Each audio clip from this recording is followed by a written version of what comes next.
yes, there is a new ORCA boat. Looks really cool, but it is behind a Robux bundle, so just keep that in mind. Couple of things to note, there's now a sign, or I guess a little icon that shows the exact location of Grand Reef, and on top of that, right next to Roslet, you guys will notice that there is now an oil rig. If you watched my video from yesterday, then you probably know that we were talking about Mariana's Veil, and it looks like we're already starting to see little tiny signs here and there about that transformation that I was talking about to Roslet. Now, as of right now, I don't exactly know if there is a way to get up to the top, but we will be figuring it out as we go. Can we climb this? Oh, we can. All right, perfect. Well, first, let's start off by talking to Construction Sam over here. Let's see what he's got to say. I can't believe we need to build this thing that quickly. It's a tight deadline, but you'll manage. I know it's a lot of money, but still, how does our guy know all this information? Yeah, the pressure's on, but the investment will pay off in the end. How do we know what's at stake here? Wait, what? That whole interaction was extremely confusing. One good sign here about the oil rig is that there is a shipwright, which is usually a pretty rare thing whenever we get new areas. It seems like it usually takes about an update or two to finally get a shipwright. But let's see what we got going on up here. I can't believe, oh dude, Dr. Glimmerfin is up here. So already I'm seeing two really interesting NPCs, which I'm assuming are going to give us a full breakdown on what exactly is going on here at the oil rig. Just to do a little bit of exploring around here really quick. One thing that I did notice is that when you come up to this stool right here, I don't know if you guys noticed, but that is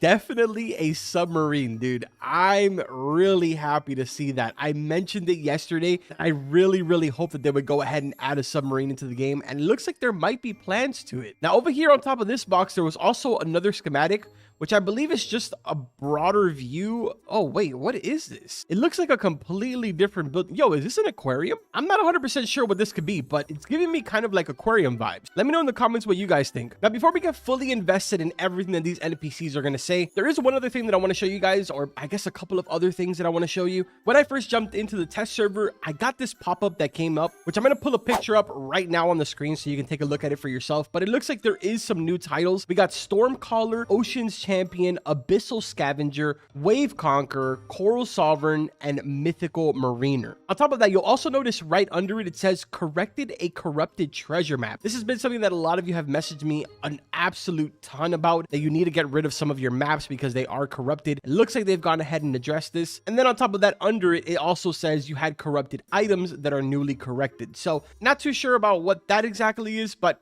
good to see that they went ahead and fixed it. Now, really quickly, we won't spend too much time here, but there was a couple of buffs and nerfs, even though realistically it's more like buffs all across the board. Technically, there's only about like 1 or 2 nerfs. But if you notice over here, the Abyssal Spectre went ahead and got its controlled increase from 0.1 to 0.2, and resilience was bumped up from 60% to 70%. Same goes over here for the Champion's Rod, also a buff to control from a 0.15 to a 0.2, and resilience from a 5% all the way up to a 25%. Pretty big buff there on the resilience. Moving on now to the Tempest Rod. This one got some pretty beefy stuff going on. Lure speed was bumped up from 15% to 60%, and the luck was nearly doubled from 70% all the way up to 120%. Looks like they're finally making some of these rods actually worth it from the Atlantis update. Moving over here to Zeus's Rod, also some pretty beefy ones. Lure speed was buffed from 40% to 70%, and resilience from 15 to 20. Now, here is the unfortunate reality that some of you are probably going to get a little heartbroken about.